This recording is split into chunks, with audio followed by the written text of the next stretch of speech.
आपण पाहत आहात स्वराज्य संदेश, बातम्या लोकहिताच्या।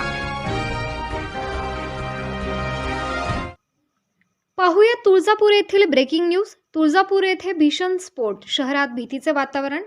तुळजापूर शहरात पोलीस ठाण्याच्या बाजूस असलेल्या वस्तीमध्ये सायंकाळी 7 वाजण्याच्या दरम्यान लागोपाठ 5 ते 6 स्फोट झाल्याची घटना घडली आहे। तुळजापूर शहरात नगर परिषदेच्या व पोलीस स्टेशनच्या जवळ पत्र्या शेडमध्ये राहणाऱ्या घरामध्ये हा स्फोट झाल्याचे समजते। हा स्फोट गॅस सिलेंडरचा असल्याची प्राथमिक माहिती आहे, परंतु हा स्फोट कोणाच्या घरात झाला, यात जीवितहानी झाली आहे का हे अद्याप समजू शकले नाही। सदरील घटनास्थळी अग्निशामक दल पोहोचले असून आग विझवण्याचे काम युद्ध पातळीवर सुरू आहे, तर पोलीस देखील घटनास्थळी पोहोचले आहेत। आग आटोक्यात आल्यावरच जीवितहानी झाली आहे का व किती नुकसान झाले आहे हे उघड होणार आहे। तर संबंधित ठिकाणचा विद्युत प्रवाह खंडित झाला असल्याने या ठिकाणी अंधार पसरला आहे।